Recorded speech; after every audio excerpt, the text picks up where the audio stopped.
Welcome to our Hong Kong Brief program, where we dive into the latest happenings around the city and beyond, with a touch of ease and excitement.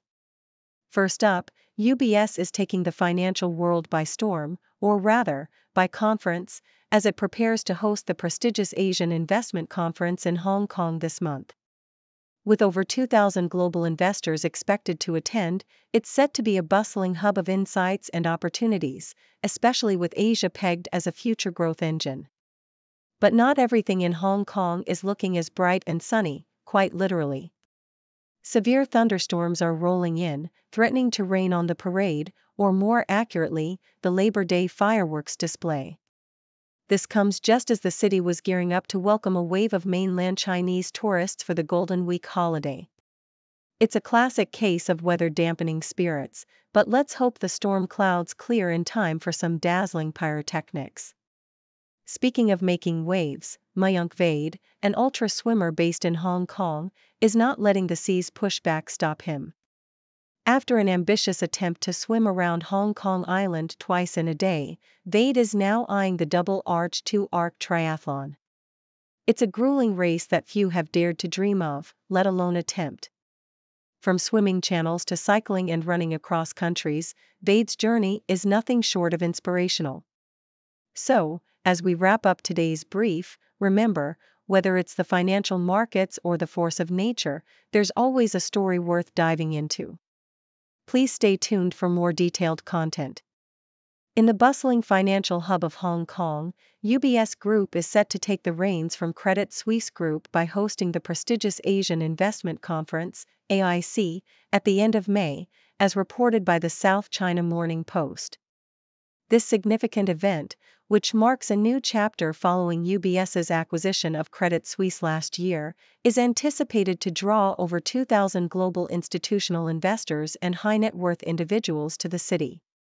The AIC, renowned as Asia's premier investment conference, promises to cover an array of topics, including public and private investment, family offices, and asset management over a 2-day conference.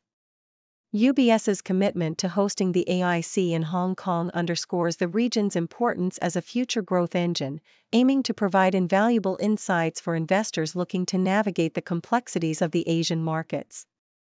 However, the excitement surrounding the AIC and other events in Hong Kong could be dampened by the threat of severe thunderstorms, which are forecasted to hit the city around the Labor Day Golden Week holiday. The South China Morning Post highlights concerns that the inclement weather could disrupt a planned fireworks display meant to celebrate and welcome mainland Chinese tourists. With the Hong Kong Observatory extending a thunderstorm warning, the city braces for heavy showers that could potentially impact the start of the Golden Week holiday, a period expected to attract at least 800,000 visitors from across the border. This unpredictable weather serves as a reminder of the challenges that can arise when planning large-scale events in Hong Kong, especially during significant holidays. Amid these developments, there's an ongoing conversation about the safety of Hong Kong's construction sites, sparked by a series of accidents and fatalities over the years. The South China Morning Post delves into the issue, highlighting the construction industry's focus on speed and meeting tight deadlines as a potential contributing factor to these incidents. Clement Chan, a full-time landfill engineer and freelance copywriter and translator, sheds light on the culture within the construction sector, suggesting that the emphasis on speed could be compromising safety on site. Despite a decrease in accident rates over the past decade, Chan argues that the industry's overemphasis on speed remains problematic. He points to studies indicating that time pressure can negatively affect safety and impede the ability to learn from failures. In response, the Hong Kong Construction Association has initiated a trial scheme aimed at monitoring workers' compliance with safety measures, signaling a move towards addressing these concerns. As Hong Kong continues to navigate these diverse challenges and opportunities, from hosting major international conferences like the AIC to dealing with the unpredictability of weather and ensuring the safety of its construction sites, the city remains a dynamic and complex environment. The convergence of these events underscores Hong Kong's role as a key player on the global stage, whether in finance, tourism, or industry safety practices. In a remarkable display of endurance and ambition, Mayank Vaid, an ultra-athlete based in Hong Kong, has captured the attention of the global sports community with his daring attempts and future endeavors. According to the South China Morning Post, Vaid embarked on an unprecedented challenge to swim around Hong Kong Island not once, but twice in a single day. This feat, never before attempted, was unfortunately cut short due to the formidable force of the sea pushing him back. Undeterred, Vaid is setting his sights on an even more grueling challenge, the double arch 2-arc triathlon. This arduous race involves swimming from Dover to Calais, cycling from Calais to Paris and back, and running from London to Dover and back. If successful, Vaid will become the first person ever to attempt and possibly complete this daunting triathlon, showcasing the incredible resilience and determination of ultra-athletes. In the world of entertainment and business, a different kind of drama unfolds. Nikkei Asia reports that HYBE, the powerhouse company behind the global K-pop sensation BTS, has seen its shares tumble by 11% following internal disputes. The company launched an audit into Odair, one of its subsidiaries, accusing CEO Min Hee-jin of plotting independence and fostering negative sentiment towards HYBE's artists. The feud has escalated to the point where HYBE has filed a police complaint against Min and another executive for breach of trust, demanding their resignation. This internal conflict raises questions about HYBE's management of its various music labels, though analysts believe the company's fundamental business remains strong. The situation highlights the complex dynamics within the entertainment industry, where internal discord can significantly impact market perception and investor confidence. Meanwhile, in the financial markets, a more optimistic story is emerging from China. The South China Morning Post reports that global investors have been snapping up Chinese stocks for the third consecutive month. In April, foreign investors purchased 6.02 billion Chinese yuan, $831 million, of yuan-traded shares through the Cross-Border Stock Connect program, marking the longest streak of foreign buying in a year. This renewed interest in Chinese stocks comes as the country's economy shows signs of stabilization, and regulators increase policy support to bolster the market. With a total market valuation of $9 trillion, China's stock market is attracting global fund managers who are becoming increasingly positive about the country's economic prospects. This trend reflects the growing confidence in China's financial markets and the potential for continued growth and investment opportunities. Each of these stories, from Mayank Vaid's extraordinary athletic pursuits to the corporate drama at HYBE and the bullish trend in Chinese stocks, highlights the diverse and dynamic nature of global news. Whether it's the determination of an individual overcoming natural forces, the internal strife within a leading entertainment company, or the shifting sentiments of international investors, these narratives underscore the complex interplay of ambition, conflict, and opportunity that characterizes our modern world. In the bustling city of Hong Kong, where skyscrapers touch the clouds and the streets are alive with the hustle and bustle of daily life, the recent approval of a new minimum wage formula by the city's key decision-making body has sparked a mix of reactions.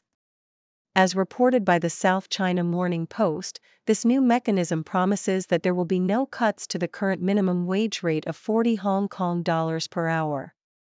Furthermore, the wage will be reviewed annually instead of every 2 years, with the changes set to take effect in 2026. While this development may seem like a step in the right direction, it has not been met with universal applause. Concern groups, numbering 19, have raised their voices, arguing that this adjustment falls short of safeguarding the livelihoods of the city's low-income workers. They are calling for a more substantial increase to 50 Hong Kong dollars per hour, pointing out that approximately 17,000 people in Hong Kong currently earn the minimum wage and are struggling to keep up with the cost of living in one of the world's most expensive cities. Meanwhile, the office rental market in Hong Kong tells another story of the city's economic dynamics. Mainland Chinese companies have emerged as the most active players in this sector, as noted in a report by Knight Frank, also covered by the South China Morning Post. Despite their active participation, the overall demand for office space has not been sufficient to counterbalance the rising vacancy rates. In the first quarter of 2019, the vacancy rate in Grade A office buildings climbed to a record 12.2%, marking a 0.7 percentage point increase from the previous quarter.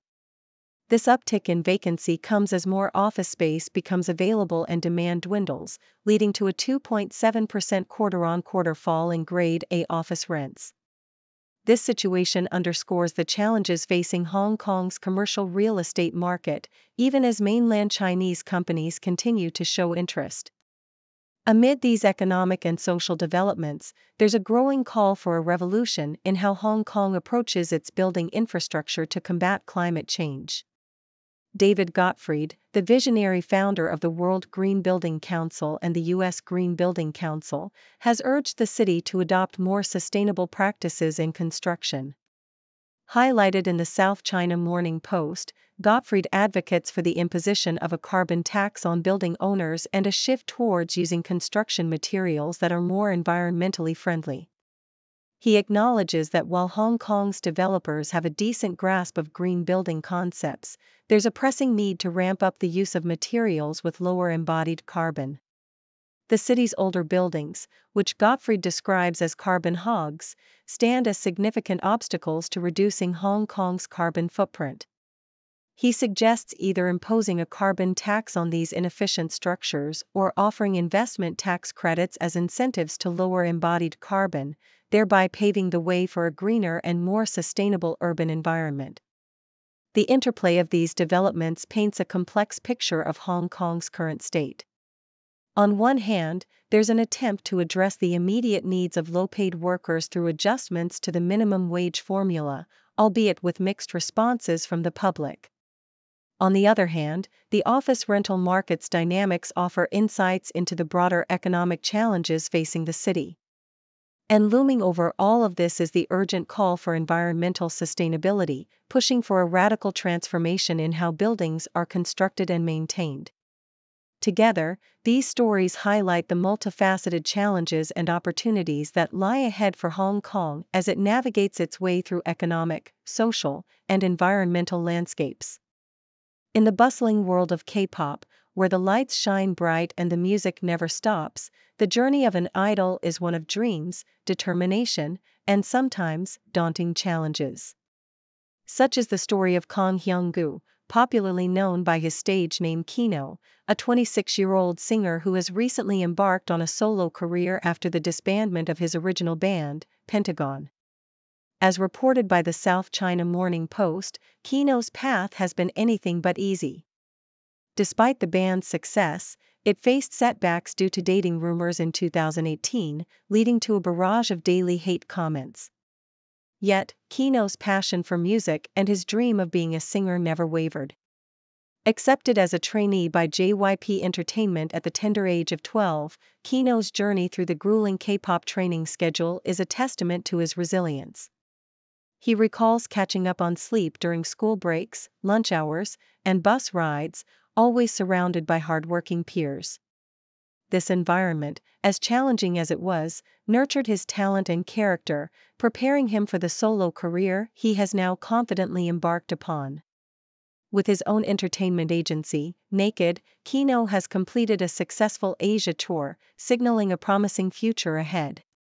While Kino's story unfolds in the world of music, halfway across the globe, China faces its own set of challenges in its quest to join the ranks of rich countries. According to the South China Morning Post, despite predictions, China may not reach high-income status by 2022. Economist Justin Lin now estimates this milestone could be achieved by 2025 or 2026, contingent on maintaining a GDP growth of 5%. With a gross national income per capita of $12,597 in 2023, China remains over $1,000 below the international threshold defining a high-income country. the nation's ambition to transition to a tech-driven and green society faces hurdles, including economic containment efforts by the US and its allies. To escape the middle-income trap, China is advised to maintain high economic growth rates. However, with over 1.4 billion inhabitants, the implications of China achieving high-income status are significant, potentially resulting in a third of the world's population holding that status. This raises questions about the World Bank's threshold and whether China's focus should shift from GDP growth to improving income distribution and reducing poverty. Amidst these economic considerations, China's role on the global stage takes another dimension in the context of the ongoing conflict in Ukraine. Nikkei Asia reports that Chinese traders are stepping into the void left by Western companies withdrawing from the Russian market due to sanctions. These traders are supplying Russia with a range of goods, including electronic components and sensitive technologies, some of which have dual-use applications for both civilian and military purposes. By exploiting loopholes in international trade regulations and employing shell companies and complex supply chains, these traders manage to avoid detection, all while the Chinese government seemingly turns a blind eye. This activity not only fuels Russia's war efforts in Ukraine but also poses a risk of attracting sanctions against the traders involved, highlighting the intricate and often controversial nature of international trade and politics. The stories of Kino's pursuit of a solo career, China's economic ambitions, and the intricate web of international trade amid geopolitical tensions, each shed light on different facets of determination, resilience, and the complex interplay of global forces.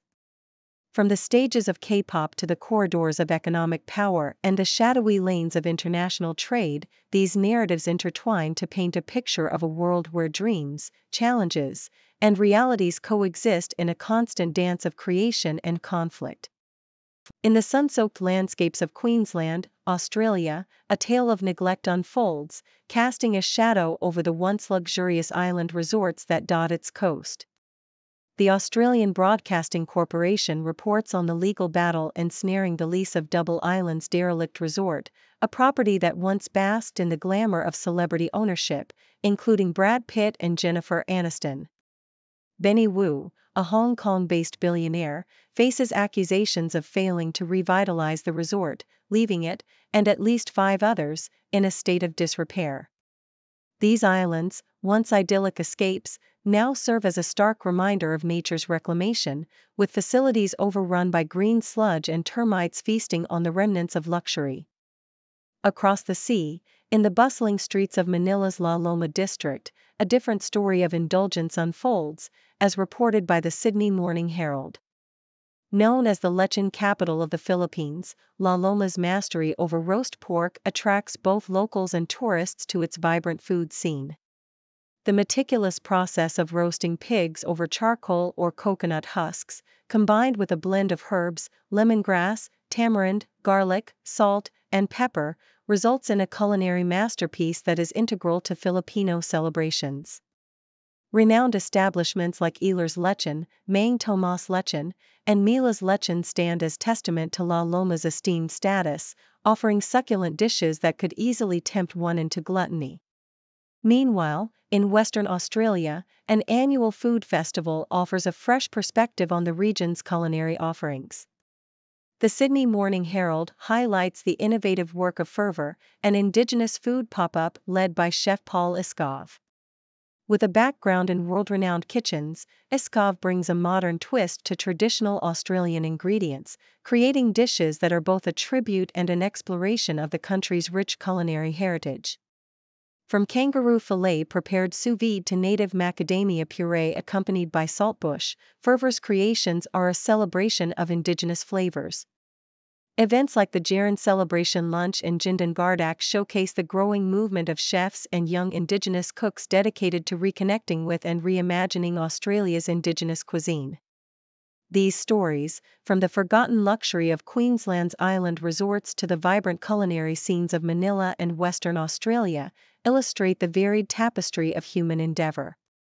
Whether it's the battle against nature's reclaiming forces, the preservation of cultural culinary practices, or the innovative fusion of traditional and modern cooking techniques, each narrative offers a unique insight into the challenges and delights of maintaining and redefining heritage in a constantly evolving world.